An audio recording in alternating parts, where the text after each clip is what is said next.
موزع موسيقي، ملحن، وساعات بيغني، فنان كده بالفطرة. فنان يعني لو قعدت معاه نص ساعة تتخض من كمية المواهب اللي عنده. أحيانا بيكتب، أحيانا ومش على طول يعني. بس المهم إن احنا النهاردة معانا واحد من يعني الفنانين الموهوبين اللي موجودين في الساحة الفنية دلوقتي، ومحتاج بكل ما أوتيت من قوة إن أنت تقول له الله يا فنان، لأنه ما بيظهرش لا في كادر ولا في بوست ولا بيظهر في أي حاجة خالص. هو دايما ورا العمل الفني، من الجنود المجهولة اللي بينجحوا أي عمل فني بتشوفوه في الفترة الحالية. معانا النهاردة يحيى الملكي. حبيبي، ايه الكلام الكبير ده؟ عامل ايه يا يحيى؟ ايه الكلام الكبير حسيت ده؟ ان انا محتاج اللي هو ايه، هوبا يعني، واخد بالك انت؟ كلمني كده يا عم يحيى جميل، بدأت الموضوع ازاي، وازاي انت حسيت ان انت ينفع تبقى راجل موزع موسيقي وملحن وبتغني؟ احكي لي القصة بدأت ازاي. طب هي الحكايه كلها بدات ان انا كنت عايز اكتب اصلا. اصلا اصلا كنت عايز تكتب اغنية؟ اكتب اغاني اه. بعد كده اول اغنية كتبتها كنت بتقول ايه؟ اول اغنيه كتبتها كان عندي 14 سنه. كنت بتقول ايه بقى في الاغنية دي؟ كانت بتقول وانا اعمل ايه بتخبي قلبي ليه. لا من غير ضحك بقى عشان نتخيل مع بعض. ما انا مش متخيل نفسي دلوقتي ولا فكانت بتقول لك وانا اعمل ايه بتخبي قلبي ليه وانا وياك تعرف بحس بيه. كان كلام مرسل يعني. تمام. ف لا بعدها لا بس بقى والله حلو والله. يعني كان برضه كنت صغير يعني كان 14 سنه ده اولى ثانوي يعني. بدأت معاك بكتابة؟ بدأت معايا بكتابة. بعد كده أصحابي آه، كان دايما الحاجات اللي بكتبها كانت بتطلع معايا متلحنة. متونة. بالظبط. اه. فلا انت بتلحن كويس ما تلحن. حلو. بدأت ألعب جيتار ولحنت. حلو. بعد ما لحنت طب يا ابني انت صوتك حلو غني. كمان. فبدأت أشوف أنا هغني تدندن. ولا اه. فاللي هو عشان أغني محتاج أعمل مزيكا. حلو. فعشان أعمل مزيكا دي فمحدش هيساعدك شوية. انت لسه في اول الطريق ويعني. فبدأت أتعلم ما أعمل مزيكا. اه. بس هي بدأت من هنا بقى. فانا طنشت الكل اللي فات وانا بعمل مزيكا دلوقتي. بعمل مزيكا انا دلوقتي. بعمل مزيكا مش هعمل حاجه تانية حبيتها. امم. بس طيب اول تراك انت وزعته ولحنته كان ايه؟ اول تراك انا وزعته ولحنته كان تراك ليا. تراك ليا كنت انا هغنيه. كان ايه التراك بيقول ايه؟ أه... لا الموضوع صعب قوي. كان مثلا الكلام ده في 2011. ايوه. 2011 كان عندك كام سنه في 2011؟ ليه الاسئله المحرجه دي؟ ها؟ ليه الاسئله المحرجه دي؟ لا عشان نعرف انت بتفكر من امتى في الموضوع. 2011 كان عندي تقريبا 18 سنه. 18 سنه. اه يعني اول تراك غنيته وانت عندك 18 سنه، وبدايه الموضوع وانت عندك 14 سنه. اول تراك ريليز دي يعني اول تراك. فكرت ونزل. ان انا كان بيقول ايه بقى التراك؟ التراك ده كان كلام حد صاحبي. كان كلام مصطفى عبد المجيد وكان لحني وتوزيعي وكده. كان ايوه. الصوت ده يا جماعه بيفكر. لا انا بفتكر بيحاول يفتكر مش بفكر بحاول افتكر لان انا الموضوع قديم جدا. كانت بتقول لك بص في عينيا خلينا اشوف صورتي في عينيكي من الدنيا دي. انا نفسي جوا قلب اداريكي اللي انت حاساه يا حبيبتي اقل من اللي جوايا. انا قلبي هواه كلام الحب عليه مش كفايه. وده معناه ان حبي ليكي ملوش نهايه. ده كان اول تراك. مين الشخصيات اللي اثرت في شخصيتك كمغني وكملحن وككاتب؟ لا كتير. اهم شخصيه؟ مش شخصيه عمرو دياب. التراك اللي انت اشتغلت فيه طبعا يا جماعه راجل مهم جدا. لا مش للدرجه دي. يعني. مش للدرجه دي. طب ايه التراك اللي انت اشتغلت فيه وحسيت ان كان ممكن ينجح اكتر من كده وما خدش حقه؟ كان تراك لهند عمر اسمه يغيب ويغيب. التراك ده تقريبا انا مش هقول لك من احسن التراكات اللي اشتغلتها، التراك ده احلى تراك انا اشتغلته، وكان المفروض ياخد حق اكتر من كده بس لا هو ما اتشافش تقريبا. طب ايه التراك بقى اللي يعني انت عملته وانت يعني بص على طرف مناخيرك ونجح؟ ده تراكات كتير قوي ودغدغ الدنيا. تراكات كتير قوي بس اه اكيد مش هقول اسامي. يعني قول اسم التراك. لا لا ما هو مش هينفع ليه؟ لا مش هينفع. ما اكيد صناع العمل كانوا عارفين انت مش طايق نفسك. ما هو صناع العمل والارتست نفسه لا مش هينفع، يبقى معناش مشاكل مع الناس الله يكرمك. ماشي ماشي. تقطع عيشنا كده مش هنشتغل. جايين لي في الاحكام، هنشوف الموضوع ده. ماشي. طيب كلمني بقى على بعد ما بدأت تبدأ كموزع وراجل ملحن وكده، اشتغلت بقى في اماكن ولا على طول عملت الهوم استوديو بتاعك؟ لا اشتغلت في اماكن طبعا. اه وقتها ما كانش عندي الامكانيه ان انا اعمل المكان بتاعي او يعني في اوقات كتير كنت بشتغل من البيت بس على قدي كده، يعني اللي هو كنت لسه بتعلم وبشوف انا هبدأ ازاي وهوصل للناس ازاي. بتكون فكرة. بكون فكره، وبعد كده بدات اشتغل في الاستوديوهات، بعد كده بقى الحمد لله فتحت الاستوديو بتاعي. اول مرتب انت خدته كان كام؟ لا احنا عندنا شغلانه مش مرتبات. اه هو بالتراك. احنا اول فلوس تاخدها من اول تراك فيه فلوس كان كام؟ الكلام ده مثلا في 2013 وكان 1000 جنيه. 1000 جنيه في 2013 ده كان رقم. اه ده كان قبل التعويم ده. ده كان قبل كانوا 10000 جنيه دلوقتي. مثلا وكان يعني كانش حد مشهور بس يعني اتبسطت. ايه اكتر يعني نوع مزيكا انت عملته ما كنتش مقتنع بيه بس هو اكل العيش مر يا جماعه؟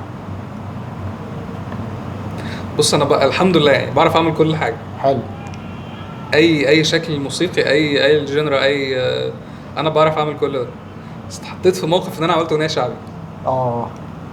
كان مهرجان ولا؟ لا كانت اغنيه شعبي عادي. اغنيه شعبي من اللي عامله ازاي يعني؟ لو لعبت ظاهر الحاجات دي. اه بس كانت على اقل شويه، على ارض شويه، على اوحش من بس يعني لا لو لعبت ظاهر كانت جامده جدا، انا بحبها جدا. بس لا اتحطيتها ان انا اعمل حاجه يعني اغنيه شعبي له بادجت اصلا. فالحوار بيبقى بقى. دي كانت ب 500 جنيه؟ لا مش للدرجه دي برضه. كانت ب 1000 جنيه برضه؟ كانت ب 1000 جنيه بس الكلام ده في 2018. 2018 ب 1000 جنيه ده كان رقم وحش قوي. بيساوي 50 جنيه مثلا. بس اللي هو يعني اللي هو كان حد كان داخل في الحوار، كان حد صاحبي هو اللي كان متوسط يعني فاحنا مشيناها كده. فالحوار لا يعني. اشتغلت مسلسلات افلام؟ اشتغلت في الدراما ولا كله مزيكا بس؟ لا مزيكا بس لسه ما دخلتش ممكن. لا اشتغلت افلام قصيره بس اللي هو شورت فيلمز كده بس. ايه اول فيلم قصير اشتغلت فيه؟ كان اسمه زهرة اليوم والامس وبكره. زهرة اليوم والامس وبكره. كان تخرج. دي مش والغد ليه بكره يعني سألتش انت السؤال ده؟ ما بركزش في الاسئله دي. تفاصيل. انا يجي لي الفيلم اتفرج اشوف الفكره اللي هتطلع ايه، مش هسال بقى بس خلاص بقى. بالظبط. بس انا مش مايل للموسيقى التصويريه قوي. انا المزيكا والاغاني يعني بحبها اكتر. بتعمل اعلانات؟ بعمل اعلانات طبعا. ايه اخر اعلان عملته؟ اخر اعلان اسم البراند من غير ما دي مش هتنفع يعني. قول لي براند هدوم. لا كان براند ستاير. وكان في قبله كانت شركة بن كده يعني. حلو. يحيى انت النهارده زي ما نقول كده يعني بصورة أوضح وأشمل أنت راجل متكامل في الحتة بتاعتك، بتعرف تعمل كل أشكال وأنواع المزيكا. بعرف أعمل كل حاجة بس أكيد في حاجة معينة من كل الحاجات بحبها. أنت كأنك بتسأل السؤال أكتر نوع مزيكا ممكن تفضل تشتغل عليه كل يوم تعمل تراك جديد بنفس النوع ده ما تملش؟ في الفترة الحالية ولا عموما؟ عموما. المقاسيم اللي هي زي درابوك، الأغاني اللي بترقص. ماشي. أنا بزهقش. أديك مثال في شغلي ولا مثال عموما؟ شغلك وفي عموما إيه اليوم الحلو ده أحمد سعد، روبي ليالي أحمد هي وأحمد سعد برضه. جانب هداوة ده أنا بحب الحاجات الخفيفة دي. تمام. وبحب الحاجات الدراما برضو، يعني بعمل الحاجات الدراما، الحاجات الار ام بي، الحاجات السوفت ار ام بي، بحب الحاجات دي. ويجز تجربة ناجحة جدا و انا بشوفه حد ملهم.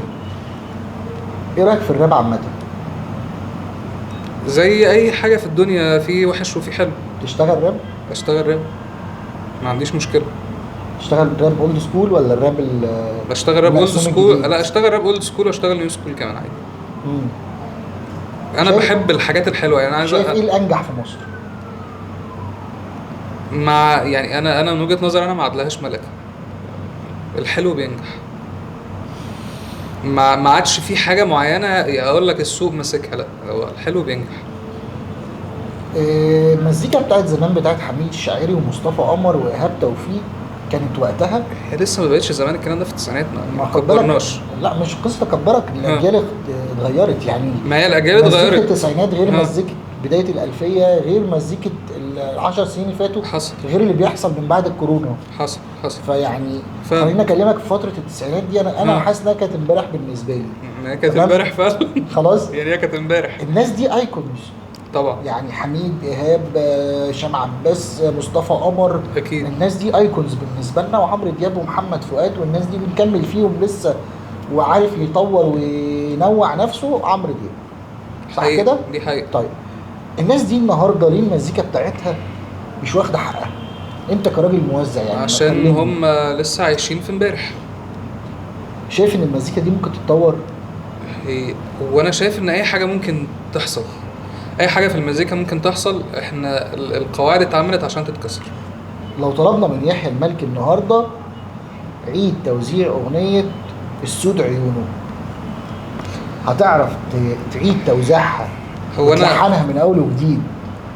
مش ده حاجة هلحنها، جديدة. يعني هعمل ناخد الروح اللحن، الجديد. هعمل اللحن بتوزيع جديد. اه انا اعرف اعمل كده. تعرف انا تعمل عملت ده. كده في انت ما قلتش، انت ما قلتش كده من الاول بتاعت عمرو دياب.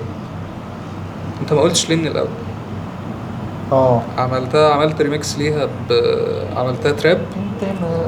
انت ما قلتش ليه من الاول ان هواك يا حبيبي كده، وانا الفكره حلم وطول. عدت توزيعها تاني ازاي بقى؟ عملتها تراب. ازاي بقى؟ عملتها سمعها تراب. لي. عملتها تراب شايفين يا جماعه الراجل ده بيعمل حاجات غريبه جدا. ووقتها فهد وبهدي محمد يعني عملوا لي كومنتس على الفيديو لما نزلته. اتبسطت بصراحة ان الناس اللي عملت الغنوة الاوريجينال عجبهم الموضوع، فكانت حاجة حلوة يعني. هنسمع مع بعض دلوقتي يا جماعه.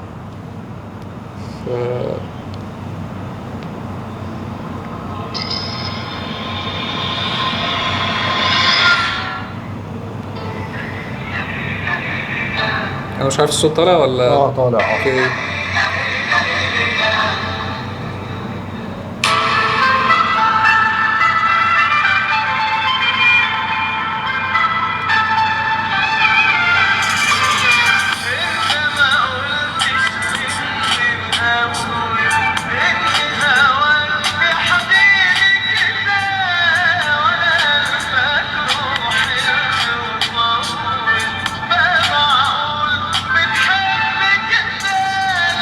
كل حبيب له حبيب وده حال كان كده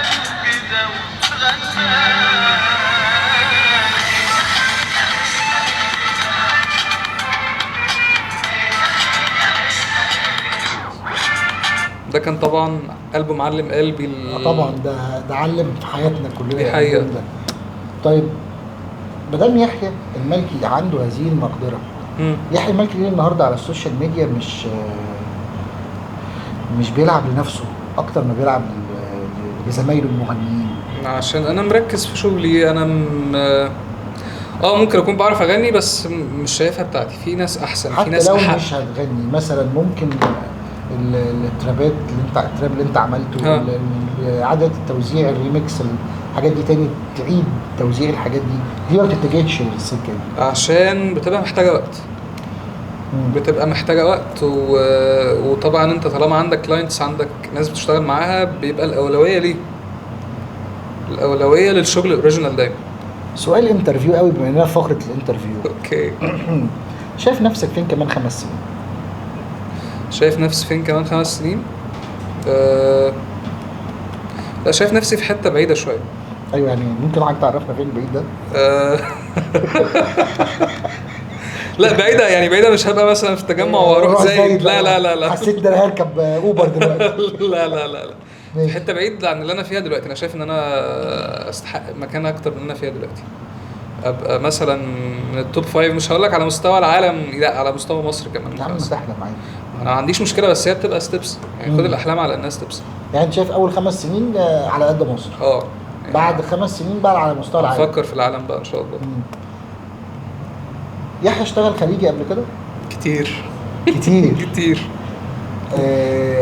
اكتر لون خليجي، اكتر دولة خليجية يعني اشتغلت معاها كان مين؟ كانت عمان. عمان. 2018 كنت عامل اغاني للعيد الوطني العماني، كنت عامل 3 اغاني وبعدها اشتغلت تقريبا حوالي اكتر من 13 او 14 اغنيه في عمان. لفنانين مشاهير في عمان؟ يعني من ده شويه ومن ده شويه، ده كان كده وكده يعني. مين من الفنانين المشاهير اللي انت اشتغلت معاهم وعايز ترجع تشتغل معاه تاني؟ عدوية، محمد عدوية. محمد عدوية. عملت ايه مع عدوية؟ هو التراك اللي احنا عملناه سوا لسه ما نزلش يعني، بس انا مش هقدر افصح عن اي تفاصيل عنه. ايوه تمام. بس انا محتاج اعيد التجربه دي تاني في حاجه تانية ان شاء الله. عدوية يعني شخص محترم جدا وشخص موهوب، صوته عالمي بصراحه يعني، من احسن الاصوات اللي ممكن يعني. دي حقيقه. دي حقيقه. يعني انا يعني ما عنديش مشكله، اللي هو انا يعني انا مش هاخد فلوس، بس اقعد مع عم احمد واقعد مع محمد عدوية تاني، ما عنديش مشاكل. مش عايز اخد اجر في التراك. مين تاني من غير عدوية نفسك تشتغل معاه تاني؟ مين تاني غير عدوية؟ محمد رشاد. محمد رشاد. انا كان عندي معلومه كده ان انت عندك اغنيه مع اصاله.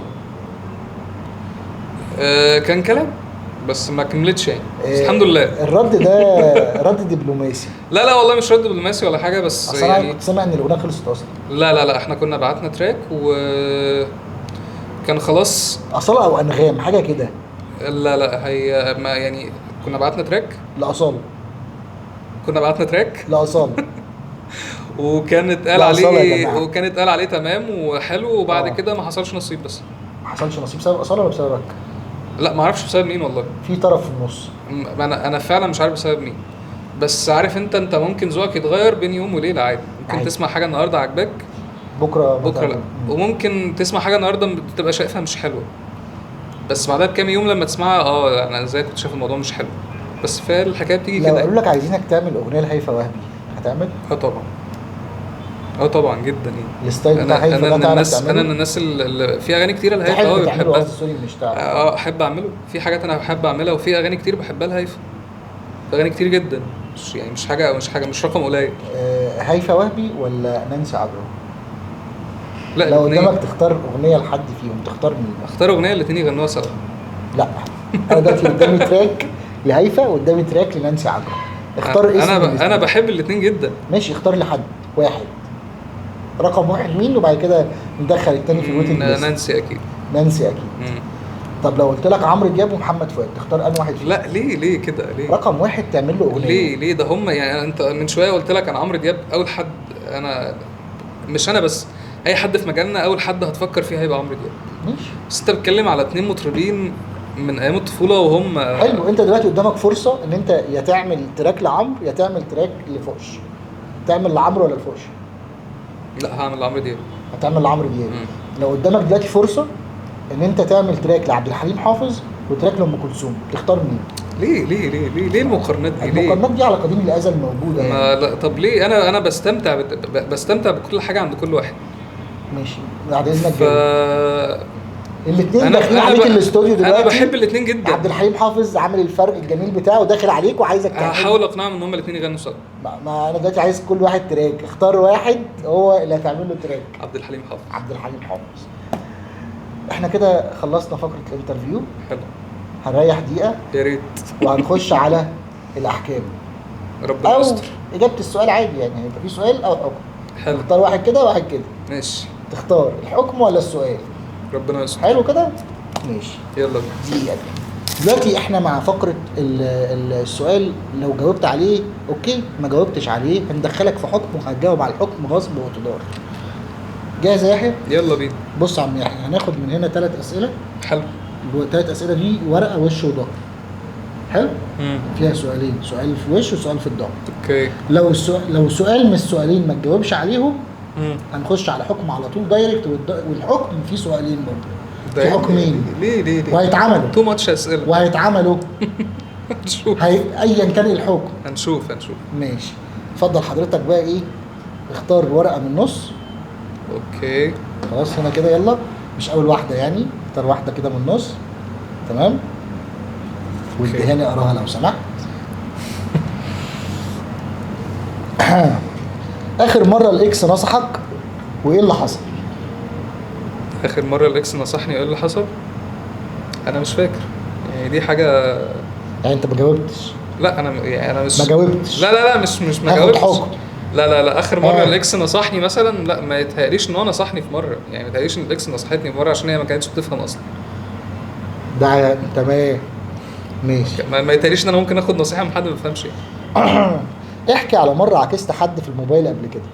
لا والله عمرها ما حصلت. دي ما حصلتش انا اتعكست، انما عاكس في الموبايل دي انت اللي اتعكست؟ اه ماشي يا عم. انا دي ما عملتهاش بصراحه. فلت الحمد فلت لله. من اول الحمد لله. اختار واحده من النص كمان. الله بسم الله بقى، عشان ايه يعني؟ حاجه اشتريتها وملهاش لازمه. لا حاجات كتير قوي. ايه؟ حاجات كتير جدا. ايه اخر حاجه اشتريتها وما كانش ليها لازمه؟ اخر حاجه اشتريتها وما كانش ليها لازمه بني ادم. لا خلينا في حاجات جبناها من السوبر ماركت. لا ما تدخلنيش في تفاصيل كانت لا واكيد ما اشتريتش بني ادم، ما كنتش بشتري عبد يعني، لما اشتريت خاطر بني ادم. اشتريت خاطر بني ادم. خلينا نتكلم في اشياء. قلم، طفايه. لا انا مدمن اقلام. انا مدمن اقلام حبر. يعني اخر حاجه اشتريتها كان قلم حبر؟ وانا عندي اصلا تقريبا اكتر من 50 قلم حبر، فما كانش ليه لازم ان انا اشتريه، بس اشتريته عشان عجبني بس. السؤال اللي جاي ده صعب قوي. اكتر حد بتمثل انك بتحبه وانت اصلا مش بتحبه؟ لا انا ما بعرفش اضحك في وش حد انا ما بحبوش. انا لو ما بحبكش هقول لك انا ما بحبكش. مفيش حد انت جاي عصر على نفسك ليمونه عشانه؟ لا احنا لا ما يتهيأليش. ما بتعصرش على نفسك ما ليمونه؟ بعصرش على نفسي لما طز في اي حد بصراحه، يعني لو هيخليني متضايق مش هتعامل معاك. خش على السؤال الثالث لو سمحت. الحمد لله بيهرب دلوقتي. بالأحكام. لا انا مش بهرب، يعني ده مش هروب والله. يا خرابي. تقريبا حظي وحش مش فاهم في ايه. اكتر حاجه مزعلاك دلوقتي؟ اكتر حاجه مزعلاني دلوقتي ان انا في حد وثقت فيه كده انه هيبقى قد المسؤوليه اللي هديها له وما طلعش قدها خالص. بالعكس لبسني في مشاكل بسبب موضوعي. دخلت في مشكله كبيره بسبب. اتكلمت معاه؟ اتكلمت معاه، يا ريته ما بيردش. بيردش عليك اصلا؟ ما بيردش عليا اصلا. طب حاولت توصل له وما مثلا يرد بيردش عليك؟ وما بيردش على الناس اللي انا كلمتهم يكلموه. بيقول لهم لا الموضوع طب تمام. هو حي يرزق يعني؟ عايش يعني؟ ربنا يديله الصح. ربنا يديله الصح. تمام. وحتى الناس اللي كلموه قال لهم ان الدنيا تمام وخرجوا انتوا منها يعني. اصلا تمام. ما بحبش يطلع نفسه غلطان خالص. ايه الحاجه اللي ممكن تخرج فيها الطفل اللي جواك غير المزيكا؟ دريم بارك. دريم بارك. طفل جدا انا. طب بص بقى، عشان ما فيش اي احكام جت عليك فانت انا هختار لك سؤال. انت اللي هتختار؟ ليه طيب؟ كده ماشي. انت بتنقي. ده كده انت مش بتختار، انت بتنقي، في فرق.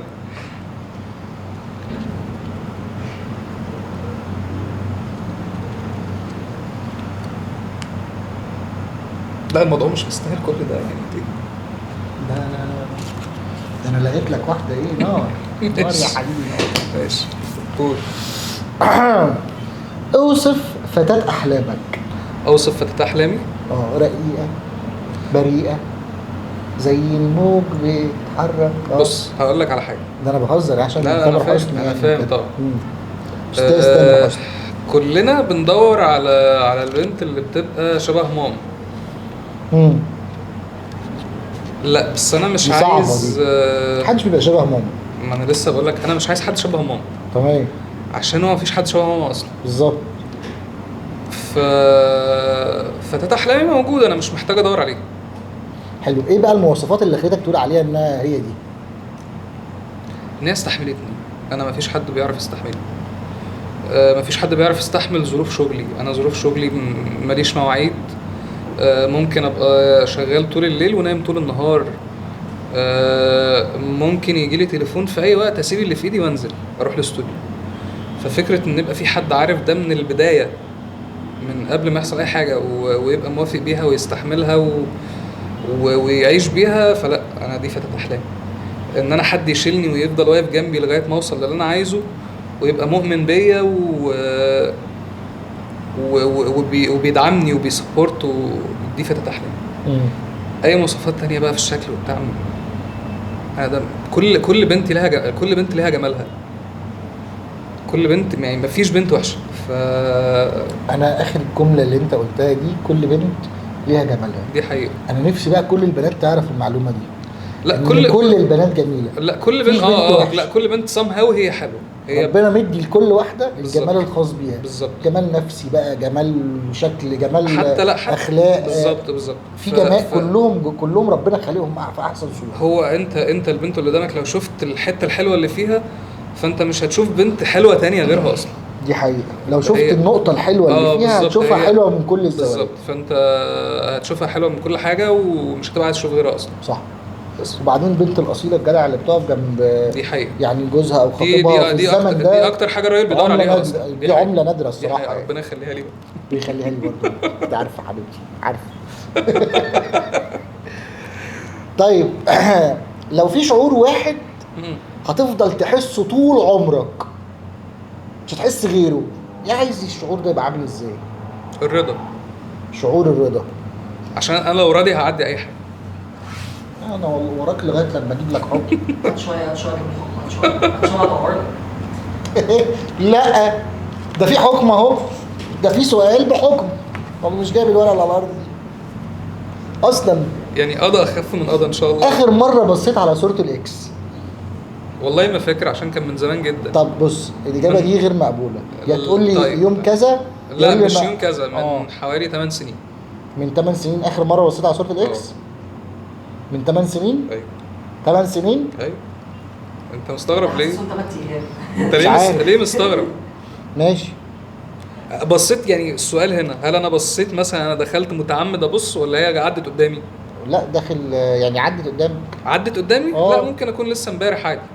لسه امبارح عادي. بسكرول عادي فبتظهر عادي. وهي لسه عندك؟ فين المشكله؟ لسه موجوده على السوشيال ميديا كده. انا مبدئيا من الشخصيات اللي بتعمل ان فريند ولا بتعمل بلوك. انا ببقى شايف ان يعني حياه السوشيال ميديا بالنسبه لي دي حياه افتراضيه مش حياه حقيقيه. مش فكره بقى حياه حقيقيه وافتراضيه. انا دلوقتي علاقتنا اتقطعت، انا ليه هعمل لك بلوك؟ انا اصلا شايف فكره البلوك والان فريند شايفها حاجه اتنشن قوي. انا مش عايز اعرفك تاني. انا ليه هعمل لك بلوك؟ انا ليه هديك فكره ان انت في بالي؟ ما انا لما اعمل لك بلوك انا مهتم ان انا ما اظهرلكش او ما تظهرليش، فانا ليه؟ بس فانا لا بعمل بلوك ولا ان فريند لحد. ايه اكتر نصيحه ما بتحبش تسمعها؟ اكتر نصيحه ما بحبش اسمعها؟ امسك ايدك شويه. انت فرد جدا. حتى في الاجابات. حلو ده. والله العظيم لو عندك فرصه تهزق حد هيكون مين؟ مش هقول اسمه. حكم يا معلم. لا لا لا لا لا لا. حكم يا معلم. لا هو ده. لا انا عمال احرم على السؤال ده. طب تعالى بجد بقى، لو عندي فرصه اهزق حد هيبقى مين؟ اهزقه تهزيق جامد يعني. شخص قول اسمه. ها، ما لو قلت اسمه هنتحبس. طب خلاص يبقى حكم. لا يعني مش يا اخي بقى يا اخي. طب ما انا هقول لك على حاجه، يعني شخص واحد. شخص واحد. لازم اقول اسمه؟ انت هتقول اسمه؟ احنا لو قلت اسمه هنتقاضى. انت تتحبس، انا ماليش دعوه. لا هنتقاضى بجد. لا يعني ما ينفعش. ماشي خلاص. انا مش لازم يبقى شخص مشهور، لازم عندك حد عايز تهزقه. عندي ناس كتير عايز اهزقها، مش شخص واحد. يكون واحد صاحبك عادي حبيبك يتقبل منك التهزيق. مفيش حد بيتقبل التهزيق عشان نبقى واضح. عادي، روح يا خد يا تعالى يا. مش هتبقى يعني ها، ايه الحكم؟ مش هقول ايوه يعني، هو ده. اقول واتحبس يعني ليه؟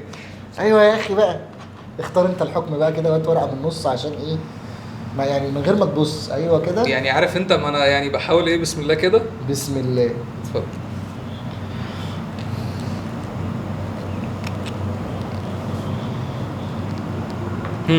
كلم تامن واحد من جهات اتصالك في اللوج دلوقتي، ايوه وقول له ان انت هتهرب من البيت.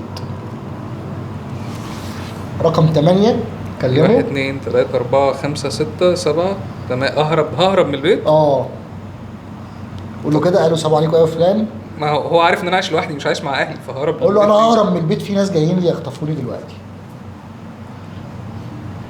بص اقول لك على حل احلى. قول. اعمل سكرول كده. حلو، واللي يطلع قدام بيلا ثروت. طلع برضه ناس، ما بيلا ثروت دي بلوجر انا فباين. عارف. كلم محمود مهندس.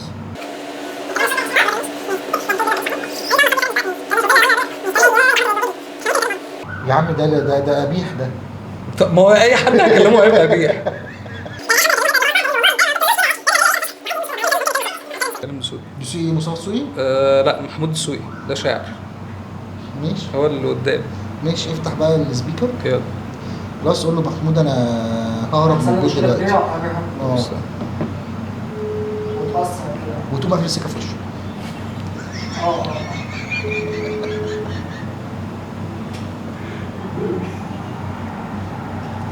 يا دسوقي، يا مين؟ عامل ايه؟ الحمد لله بخير والله. بقول لك ايه، انا دلوقتي يعني عامل مشكله مع ناس، والناس دي هتجيلي البيت كمان شويه، فانا انا ههرب من البيت. بتتكلم بجد؟ ايوه ما انا بقول لك اهو. وجاليليو ما يعرفش الموضوع ده، فانا يعني انا ههرب من البيت، الم حاجتي واهرب من البيت، وانتوا ما تعرفوش عني حاجه. طب ممكن ده حوار يا جماعه، والراجل دسوقي ده احنا هنكلمه بعد الحلقه نطمنه ان شاء ده الله. لو هو ما اتصلش بيا دلوقتي ما تاني. انت عامل بقى موبايلك صامت بقى حضرتك. هو أيوة. بيرن يا جماعه. بيرن تاني. دسوقي بيرن. رد عليه قول له انا ههرب تاني. الو. انت بتتكلم بجد ولا؟ ايوه يا حبيبي، انا هقفل تليفوني اصلا حالا. انا لو يعني سبت تليفوني مفتوح هيوصلوا لي حالا.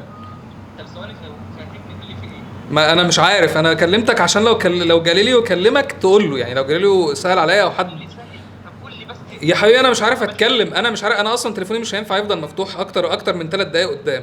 فلو حد معلش كلم جاليليو يقول له ان انا قلت لك كده، لان انا بكلمه تليفونه ما بيجمعش. انا فعلا مش عارف اوصل لحد، عشان لو حد مش عارف يوصل لي قول له. معلش يا استاذ دسوقي، احنا اسفين لحضرتك. هيرن تاني دلوقتي. لا احنا عشان بس دي مش هينفع نعملها عشان جيراننا احنا. ماشي. انا هختار لحضرتك بقى ايه. لا ما خلاص الحكم خلاص احنا. ده ما احنا قلنا وش وظهر، هنختار واحد بس. ماشي. اعمل بوست على الفيسبوك، اكتب فيه عايز اكلمكم في موضوع مهم جدا واعملوا شير. طب دسوقي يا جماعه. دسوقي ماشي اوكي. لا هنكنسل عليه. سايلنت بقى لا ممكن نعمل موبايل ايربلان مود اصلا. هو بقى ايوه بس كده. فعايزاك تعمل بوست على الفيسبوك دلوقتي، تكتب فيه عايز اكلمكم في موضوع مهم واعملوا شير بسرعه. واعمل البوست شير لا واعملوا شير بسرعه. لا انا الفيسبوك عندي ميت، مش حد يعني مش هتلاقي محدش هيشير. ممكن البوست ما يوصلش لحد اصلا. ممكن البوست ما يوصلش لحد.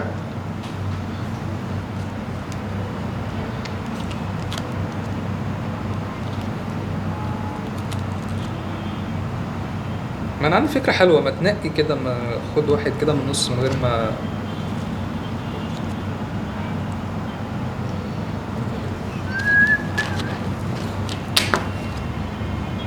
الضحكه دي وراها حاجه مش تمام. حاجه مش كويسه.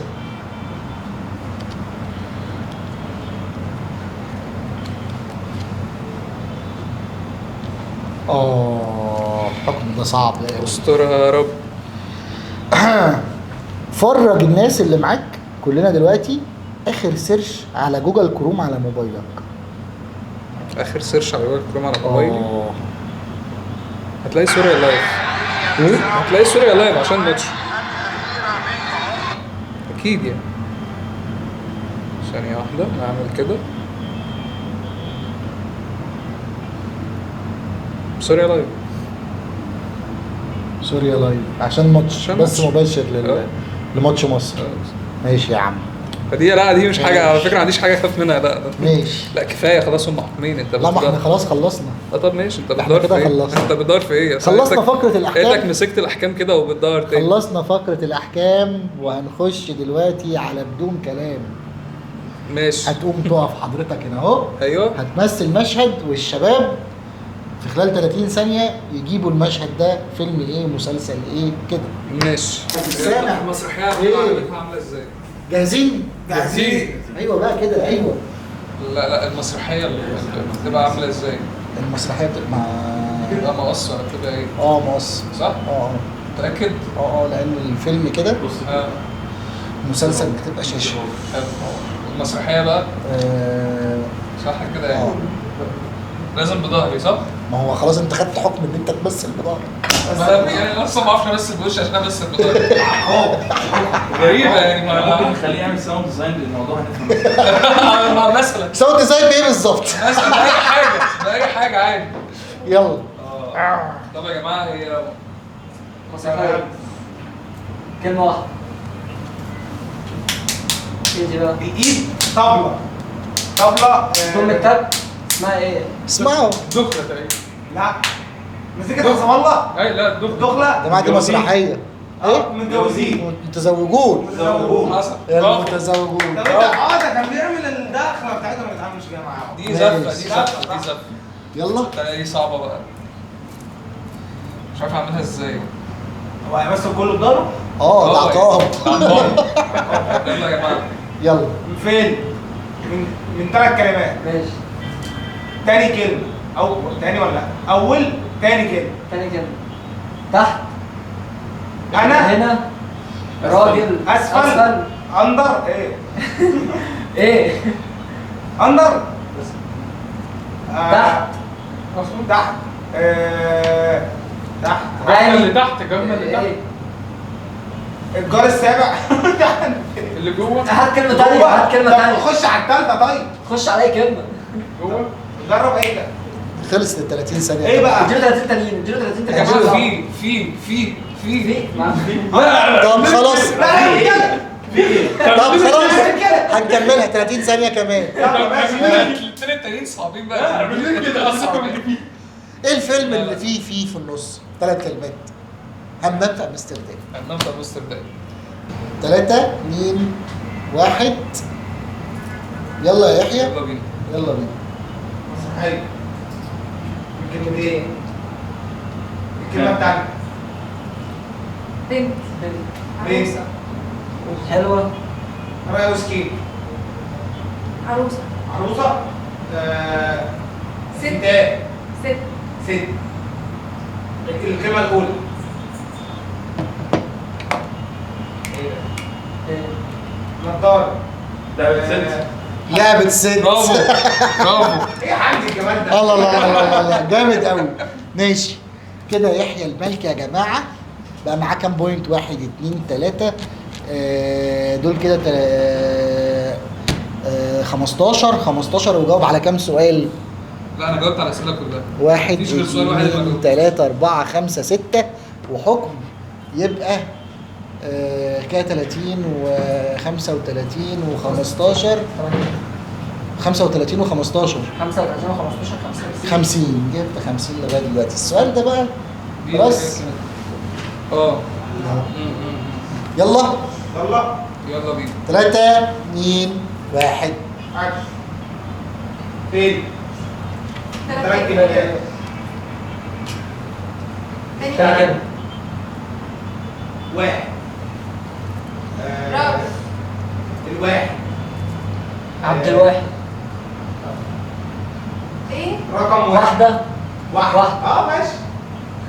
واحد. واحد. الكلمة الأولى ماشي. فتاة برضه. ست. واحدة ست. ست. ست. زوجة. بنت. امرأة. امرأة. امرأة واحدة لا تكفي. ايوه